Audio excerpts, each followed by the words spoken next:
Bon maître, que dois-je faire pour avoir en héritage la vie éternelle? Frères et sœurs, l'évangile de Marc ne précise pas qui est celui qui interroge Jésus.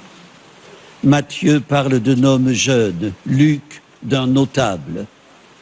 De son comportement, il accourt vers Jésus et tombe à ses genoux. On peut déduire qu'il s'agit d'un jeune idéaliste, mu par de grandes aspirations et plein d'enthousiasme. Sans doute était-il pieux, puisqu'il observait les commandements. En abordant Jésus, son intention est dénuée d'arrière-pensée.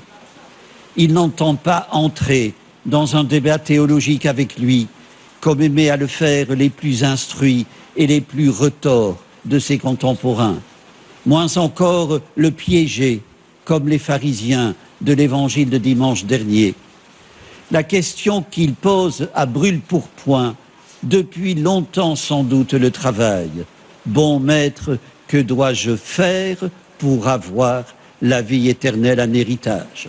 Elle est également très naïve. Il vient demander une recette. Faire, avoir. Deux verbes clés. Faire pour avoir.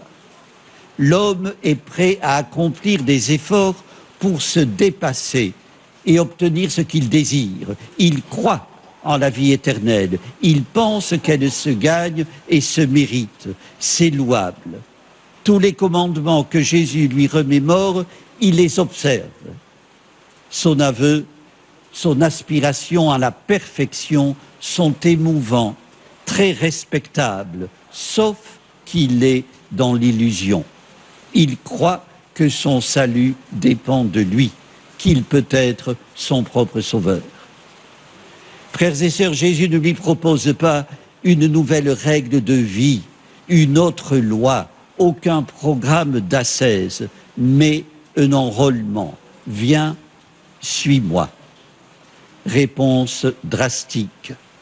À celui qui attend des directives, il est rappelé les conditions de l'enrôlement. Va, vends ce que tu as et donne-le aux pauvres.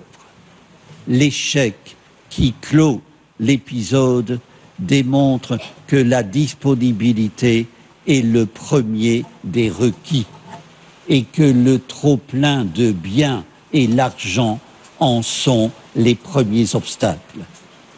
Frères et sœurs, dures paroles.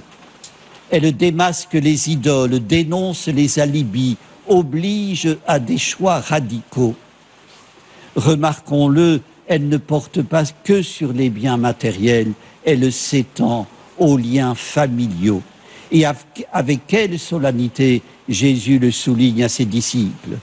Amen, je vous le dis, nul n'aura quitté à cause de moi et de l'Évangile une maison, des frères, des sœurs, une mère, un père, des enfants ou une terre, sans qu'ils reçoivent en ce temps le centuple. Frères et sœurs, pour entrer dans le royaume, il faut accepter d'être contrarié, dépouillé, dépossédé, chassé du dernier lopin de terre que chacun rêve de garder sous ses pieds.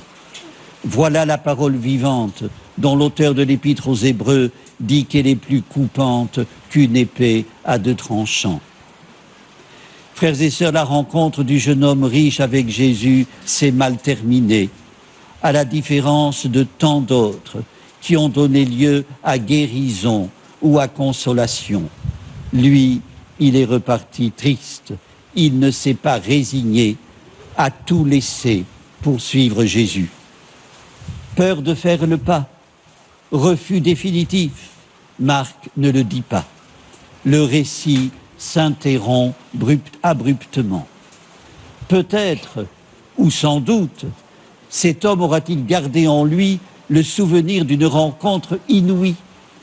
Peut-être, ou sans doute, cette rencontre aura-t-elle laissé en lui des traces ineffaçables. Mais ne gambadons pas. Jésus est toujours là. Il est triste aussi. Il laisse le jeune homme libre de partir, comme il nous laisse libres de nous détacher de lui, de nous arrêter, de faire des allers et retours pour vivre l'aventure de la foi. Frères et sœurs, joignons notre prière à celle du psalmiste. Que le Seigneur nous apprenne la vraie mesure de nos jours, qu'il nous donne la sagesse d'en mesurer la fugacité. Que la Vierge Marie nous accompagne quand nous perdons le goût de l'Évangile, quand nous sortons du chemin qu'il nous trace. Que le Maître de l'impossible nous remette tous en route à la suite de son Fils. Amen. Prions le Seigneur.